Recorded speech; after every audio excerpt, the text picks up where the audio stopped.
Hey everyone, welcome back to the channel. Today is Thursday, September 24th, and today's video is going to be part 3 of the multi-part series of my retinitis pigmentosa experience. If you haven't watched the first 2 parts, I encourage you to go onto my channel page and look at those first 2 videos, as well as any other videos that you haven't yet watched. So today's video is going to discuss a phase in my life from about age 8 or 9, well, actually a little bit before that. So really from like 6 to 16.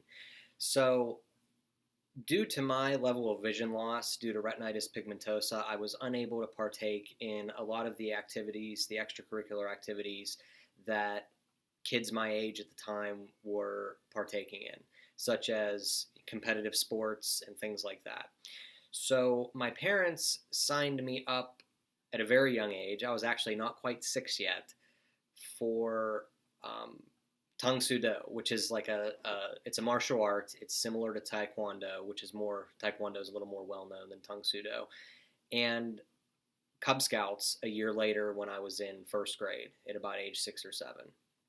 So those were 2 really good alternatives to playing a competitive sport, which I was obviously not a candidate for. And I actually ended up doing quite well in both of those activities, relatively speaking. In Tang Soo Do, which I did from age 5 to about age 10 or 11, I actually attained the level of red belt, which is the second highest level. And I also made it all the way through Cub Scouts, through the highest rank, which is, I believe, Weeblo 2, Weebello or something like that. And then around the same time, actually, I transitioned from Tang Soo Do to Taekwondo because the school that I was attending Tang Soo Do in actually closed and relocated to a much further location, which wasn't convenient anymore. So from age 11 to 16, I did Taekwondo and actually attained red belt in that discipline as well. So 2 pretty decent accomplishments in 2 different martial arts disciplines. And then I transitioned to Boy Scouts after graduating from Cub Scouts and attained, I think, second class or first class, something like that, which is kind of a low to mid-level rank. And then at about age 14, I decided to leave Boy Scouts, and at age 16, I decided to leave martial arts and pursue other activities and taking my schoolwork more seriously. So those are some of the things that I did in that 12-year period that sort of kept me busy and were good activities for someone in my situation. So that's it for today. I'm actually going to look at the time. Oh my gosh, we still have like 2 minutes left. That's a good thing because I have a 5-minute time limit on these videos.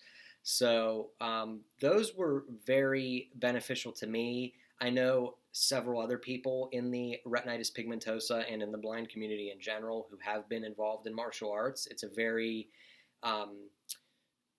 it's not like most other sports, with the exception of like boxing and jiu-jitsu and the competitive martial arts. Things like karate, Tang Soo Do, Taekwondo, things like that, the more traditional martial arts that have been around for, at least a few hundred years, don't have combat-oriented activities at the forefront, which would be problematic for someone who has significant vision loss and, getting punched and kicked and not even seeing it coming. So it was good to be able to do something that was keeping me physically healthy and somewhat physically fit, and as well as teaching me confidence, discipline, self-control, perseverance, and things like that.